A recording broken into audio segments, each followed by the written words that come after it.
Pertanyaannya menarik Pak, karena di film pertama lo atau kedua kita sempat press con juga bersama dengan teman-teman. Lo sebagai sutradara berapa kali ditanyakan oleh teman-teman media, nggak usah muncul sutradara sebagai sutradara ya. Tapi di sini Brian Mati Rasa muncul sebagai pemain. Nah, apa karena ini juga in real life lo dekat dengan tema ini, ada keresahan apa sehingga lo memutuskan untuk oke, gue juga akan ikut terlibat dan main di sini. Silakan Umay Syahab. Ini tanya ke temen gue yang botak aja kali ini ya. Ini dia nih yang bikin. Ini sebenarnya awalnya gue nggak mau juga. Gue emang kayak gue pengen ngedirect aja gitu nggak sambil main. Tapi ketika gue menawarkan cerita ini ke Iqbal, jawaban Iqbal tuh kayak ini harus sama lo. Terus kayak aduh gimana ya gitu. Maksudnya emang pengen banget bekerja sama Iqbal menyutradarai dan menjadi partner bekerja sama Iqbal kan dari sebelumnya gitu, dan kayak gue bilang kayak gue mau main kalau lo main juga di film ketiga lo.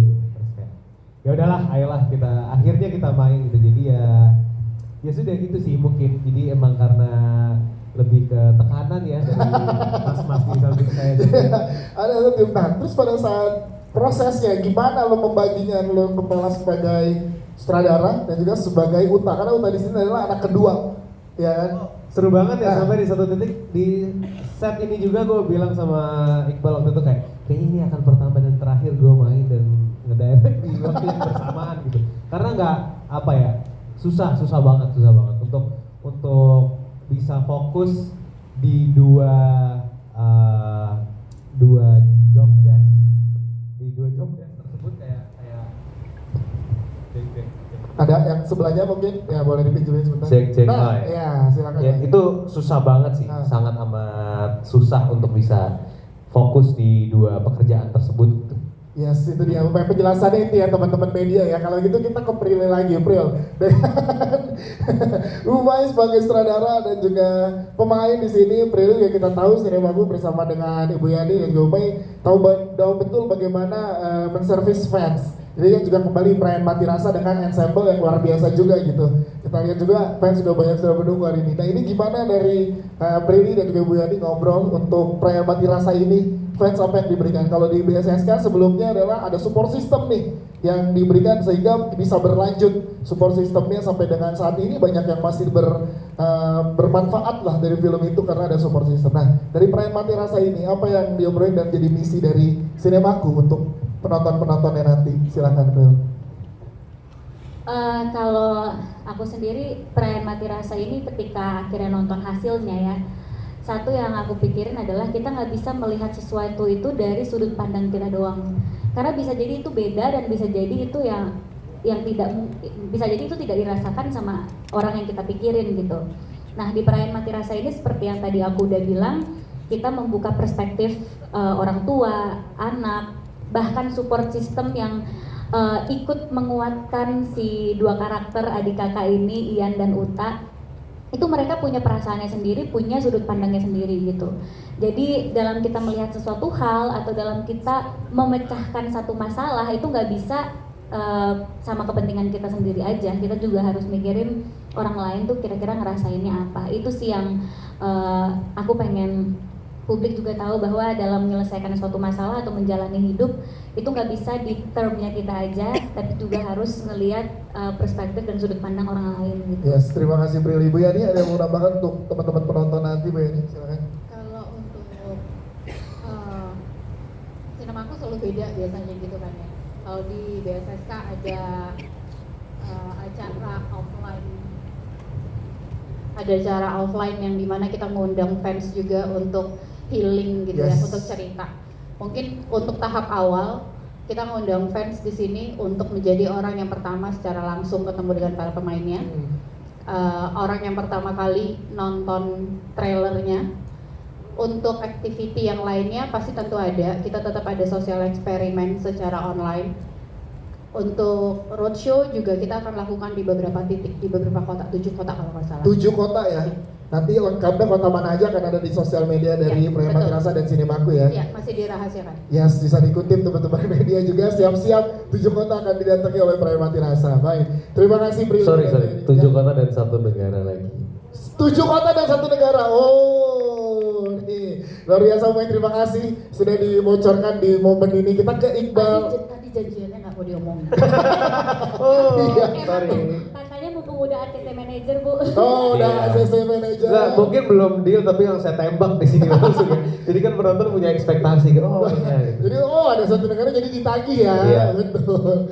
Siap, terima kasih. Iqbal, kita ke Iqbal. Bal, tadi menyambung pernyataan Umay. Kenapa pada saat ngobrol pertama kali dan lo kekeh kalau ada gue ikut di sini bersama lu, Umay? Apakah memang udah nyaman berproses di film lainnya sebelumnya sama Umay atau gimana? Silakan. Sebelumnya Assalamualaikum warahmatullahi wabarakatuh. Selamat siang teman-teman media, terima kasih sudah hadir. Dias, terima kasih pertanyaannya. Alasan utama kenapa akhirnya memutuskan untuk bekerja sama dan berkarya bareng sama Umay adalah karena dari gue pribadi, gue punya trust yang besar sekali terhadap proses regenerasi filmmaker di Indonesia. Dan Umay adalah salah satu, waktu itu bahkan satu-satunya remaja, lu bikin film umur 19 ya? 19. Remaja umur 19 yang membuat sebuah film, dan di film pertamanya juga langsung box office. Yes. Saat itu dengan Kukira Kau Rumah. Lalu melihat Umay berproses, seiring berjalannya waktu, gue ngerasa gue juga pengen berproses bersama Umay. Jadi ketika Umay datang dan menawarkan proyek film perayaan Mati Rasa ini, gue ngerasa oke, ini saatnya yang tepat untuk bisa bekerja sama dengan teman dekat, dengan sahabat yang dari industri, dan bagaimana caranya kita bisa membuat sesuatu yang benar-benar kita pengen bikin dari hati. Dan selain untuk memperlancar proses regenerasi itu tadi ya, tapi juga memang membuat sesuatu yang fresh gitu loh untuk industri perfilman Indonesia. Seorang filmmaker muda bekerja sama dengan filmmaker muda lainnya membuat sesuatu, menghadirkan sesuatu yang outputnya tidak hanya bisa dinikmati oleh anak-anak muda, Ya. tapi seluruh usia dan semua keluarga juga. Ya, karena selain sebagai pemain, Iqbal Ramadan juga sebagai executive producer di sini, salah satu executive producer. Nah, ini juga apa yang membuat lo, wow, dari yang main, deh gue juga ambil kesempatan di ranah lainnya, itu executive producer, Bang, untuk sebuah film. Jadi memang dari dulu sebenarnya secara personal gue memang punya keinginan untuk berada di balik layar. Itu memang sudah keinginan lama yang dimanifestasi dari tahun 2016 mungkin. Ya. Kebetulan ketika Umay ngajak kerjasama dan kita ngobrol, kita berdiskusi, dan Umay menyampaikan bahwa ada nih kesempatannya juga kalau lo mau belajar dari balik layar, gak cuma sebagai pemain tapi juga sebagai produser eksekutif.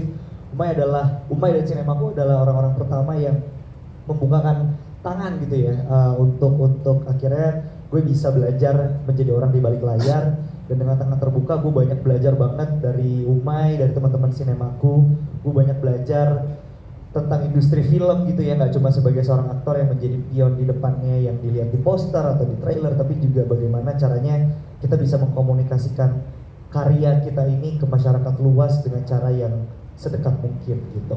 Yes, dan terakhir adalah sebagai pemain, yaitu sebagai Yan Antono, anak pertama yang mengejar mimpinya sebagai musisi, anak band, tapi punya masalah dengan saudaranya. Itu lo di sini anak pertama, mewakili banyak teman-teman di luar sana yang anak pertama yang dikasih beban yang luar biasa, kehilangan orang tua. Nah, ini gimana untuk seorang Iqbal masuk ke dalam Yan Antono? Silakan. Sejujurnya Yan Antono ini adalah salah satu karakter yang paling menyenangkan ya untuk diselami. Maksudnya mungkin secara filmnya ini walaupun drama, tapi secara experience gitu, pengalaman ini salah satu yang paling menyenangkan untuk saya kulik gitu. Selain menjadi anak pertama yang juga jauh dari kehidupan saya pribadi, saya seorang anak kedua, saya paham banget kalau treatment yang diberikan oleh orang tua kepada anak pertama dan anak kedua itu sudah pasti berbeda. Walaupun rasanya terbilang, oh enggak kok, kita tetap sama-sama sayang, tetap sama-sama adil. Tapi pasti mau nggak mau anak pertama itu akan selalu punya tuntutan merasa bahwa dia harus bisa menjadi contoh untuk adiknya dan harus menjadi yang terbaik gitu di antara adik-adiknya yang lain. Nah, memunculkan perasaan itu yang ternyata tidak mudah, dan ketika justru punya perasaan itu sebagai Ian, rasanya lumayan gak enak ya ternyata ya. Saya sebagai anak terakhir kan, saya biasa dimomong ya. Jadi ternyata begitu akhirnya harus menjadi anak pertama, muncul perasaan-perasaan yang ternyata wow, punya tanggungan yang lebih dari apa yang saya pernah jalani selama 24 tahun saya hidup ini. Dan dibantu oleh Pak Rukman Rosadi, acting coach-nya juga yang di-provide sama teman-teman dari Sinemaku. Salah satu highlight dari pengalaman saya bekerja dengan Umay Shahab adalah Umay memperkenalkan saya dengan Pak Rukman Rosadi. Beliau guru yang sangat luar biasa yang membuat saya jatuh cinta lagi dengan dunia acting dan juga film. Dan saya harap apa yang saya mainkan lewat Ian Antono sebagai seorang anak pertama yang berusaha untuk mengejar mimpinya bisa tersampaikan dengan baik dan bisa cukup mewakili teman-teman di luar sana yang menonton, mendengar atau membaca ini sebagai pengalamannya sebagai anak pertama yang punya banyak tuntutan. Jadi ada sudut pandang anak pertama, tepuk tangan untuk Iqbal Ramadan. Terima kasih. Izin disclaimer aja ya, ini Ian Antononya bukan gitaris. Bukan kok. juga, iya. Iya, Yes. jadi nama aslinya Adrian Antono. Kebetulan Iya. dikasih Ian Antono karena bapaknya adalah musisi juga, terus ngefans. Ngefans, jadi Adrian Antono panggilannya ya Jadi, karena di iya. sosmed banyak banget Iya, juga. ini filmnya God Bless bukan bukan. Wah, sedikit sebelum Kakak Selain Umay sebagai anak kedua di sini, in real life anak pertama. Iqbal sebagai anak pertama di sini, in real life anak kedua. Nah, Iya. apa yang kalian sama-sama pelajari in real life setelah memerankan kebalikan? Umay meranin anak kedua, Iqbal meranin anak pertama. Apa yang kalian pelajari in real life setelah proses Perayan Mati Rasa?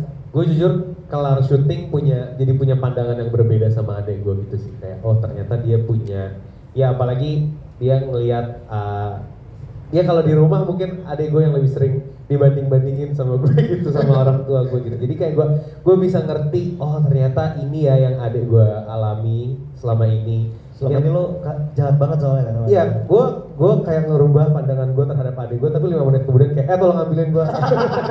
Jadi gue suruh-suruh lagi gitu.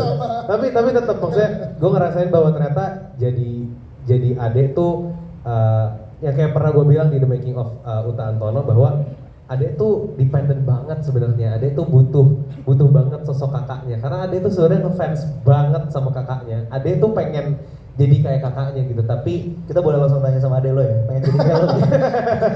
Datang biasanya Rami sini. Enggak datang kebetulan.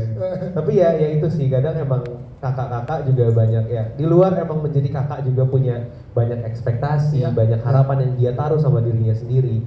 Tapi kadang-kadang sebagai adik itu juga mungkin nggak ngelihat itu, ngelihatnya cuma pengen punya kakak yang bisa selalu ngertiin dia Ya. di dalam setiap kondisinya. Sayangnya tidak semua kakak bisa jadi seperti apa yang diharapkan adiknya dan tidak semua adik juga bisa menjadi apa yang diharapkan kakaknya. Wah, Jadi luar biasa. semoga film ini bisa jadi gambaran lah kira-kira bagaimananya gitu. Ya, kalau Iqbal tadi udah meng-highlight ya pandangan sebagai jadi anak pertama, gimana in real life setelah menjalani sebagai Ian Antono?